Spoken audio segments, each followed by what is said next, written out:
सना की उम्र मुश्किल से 16 साल थी कि उसके वालिद की मौत हो गई। मां को जिगर का आर्जा लाहक था। छोटा भाई 7वीं जमात में पढ़ रहा था। बाप की वफात के बाद घर का खर्चा चलाना मुश्किल हो रहा था, तो सना ने सोचा कि कहीं नौकरी की जाए। सो नौकरी की तलाश में निकल पड़ी। मैट्रिक पास थी, नौकरी कौन देता। वो बेचारी बेशुमार दफातर की खाक छानती रही। बिलाखिर वो एक दफ्तर में पहुंची। वहां इस्तकबालिया पर बैठी मॉडर्न खातून ने सना को कहा कि हमें एक लेडी सेक्रेटरी की जरूरत है। बॉस मीटिंग में है, फारिग हो तो मिल लो। सना को थोड़ा हौसला हुआ और वो बैठकर इंतजार करने लगी। सना के इंतजार की घड़ियां खत्म हुई। बॉस की मीटिंग इख्तिताम पजीर हुई। बॉस ने अंदर बुलाया। जैसे ही सना दफ्तर में दाखिल हुई, बॉस ने देखते ही चीखना शुरू कर दिया कि तुम किसी मदरसे में पढ़ने आई हो या जॉब के लिए आई हो। बताता चलूं, सना एक मशरकी लड़की जो नकाब बुरके में थी। सना एकदम चकरा सी गई कि वो पाकिस्तान में है या यूरोप में, जहां बुरका पहनने पर इतना गुस्सा किया जा रहा है। इन्हीं सोचों में गुम थी कि बॉस ने कहा, जाओ ये बुरका और नकाब उतार कर आओ। सना ना चाहते हुए भी बाहर चली गई और बुरका नकाब उतार के आ गई। जैसे ही अंदर दाखिल हुई तो बॉस के चेहरे की शैतानी मुस्कुराहट ने सना का इस्तकबाल किया। सना को लग ही नहीं रहा था कि ये वही पहले वाला बॉस है। खैर, पहले तो बॉस ने सना की खूबसूरती की तारीफ की, फिर ये पूछने लगा कि पहले तुमने कहीं जॉब की है, पब्लिक डीलिंग आती है, वगैरह वगैरह। तालीम के बारे में कोई सवाल ना पूछा गया। सना तजब्जुब का शिकार थी कि ये कैसा इंटरव्यू हो रहा है। सना ने ये नाम ही पहली बार सुने थे, लेकिन उसको नौकरी चाहिए थी। सो वो हाँ या ना में जवाब देती रही। आखिर में बॉस ने कहा कि अगर तुम यह बुरका नकाब उतार कर एक मॉडर्न लड़की बन जाओ तो ये नौकरी पक्की समझो, तनख्वाह भी अच्छी दूंगा। सना ने एक दिन की मोहलत ली और घर वापस चली गई। घर पहुंचकर उसने ये सारी बात मां से कह डाली। मां ने कहा, बेटी ये लोग मुझे ठीक नहीं लग रहे, तुम नौकरी को रहने दो, हम भूखे रह लेंगे। मां ने उसको अहादीस का हवाला भी दिया। हया ईमान का एक बड़ा हिस्सा है।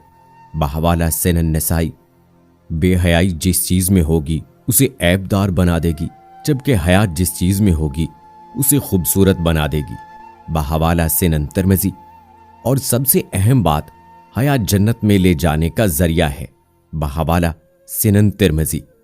लेकिन सना को अपने घर की फिक्र थी, अपने भाई के मुस्तकबिल की फिक्र थी। सो रात भर सोचने के बाद सना ने फैसला कर लिया कि अपने घर की खातिर मैं ये सब कर लूंगी। सना ने अपनी किसी मॉडर्न दोस्त से जीन्स और शर्ट मांगी और दूसरे दिन वो एक मॉडर्न लड़की बनकर नौकरी के लिए तैयार हो गई। जैसे ही अपने घर से निकली तो गली में आते जाते लोगों ने हैरत और अजीब निगाहों से देखा, जैसे वो अपनी नजरों से सना का एक्सरे कर रहे हों। स्टॉप पर पहुंची तो सैकड़ों लोग अपनी गंदी नजरों के तीर सना के जिस्म में पैवस्त कर रहे थे। खुदा खुदा करके गाड़ी आई तो सना सवार होकर अपने नए दफ्तर की तरफ रवाना हो गई। दफ्तर पहुंची तो सारे लोग हैरान हुए कि ये वही सना है जो कल डरी सहमी हुई एक मशरकी लड़की थी। आज ये इतना बड़ा बदलाव कैसे आ गया? उनको क्या पता सना को कितनी मजबूरी में ऐसा बनना पड़ा। हर आदमी तारीफ किए जा रहा था। साहब की आमद हुई तो उन्होंने भी रस्मी कलमात अदा किए और प्राइवेट सेक्रेटरी के काम समझाने लगे। सना ने सर हिलाकर जी सर कहा और अपनी सीट पर जाकर बैठ गई।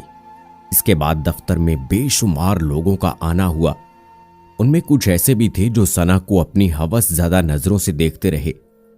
सुबह से लेकर दिन भर तरह तरह के लोगों ने मन ही मन में सना को अपनी हवस का निशाना बना दिया। ये सारा कुछ सना देख भी रही थी और महसूस भी कर रही थी। बहुत ही करब में सना ने दिन गुजारा। इस माहौल में घुटन का शिकार सना जैसे छुट्टी का इंतजार कर रही थी। जैसे ही छुट्टी हुई, सना स्टॉप की तरफ चल दी। गाड़ी आई, सवार हो गई, लेकिन वो गाड़ी में भी खुद को गैर महफूज तस्वुर कर रही थी। उसका स्टॉप आया, उतरकर तेजी से अपने घर की तरफ चलने लगी। अंधेरा हो रहा था। कुछ औबाश भी सना पर आवाजें कस रहे थे। सना को ऐसा महसूस हो रहा था कि ये सारे भूखे शेर हैं और वो इनका शिकार। जरा भी रुकी तो ये सब उसको नोच डालेंगे।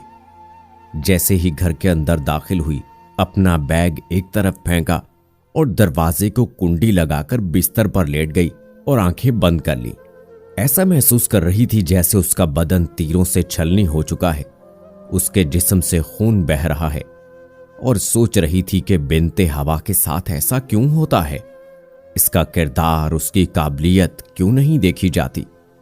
उसका जिस्म और लिबास इन चीजों पर क्यों हावी है? मां ने दरवाजा खटखटाया। सना ने दरवाजा खोला और मां के गले लग के रोने लग गई।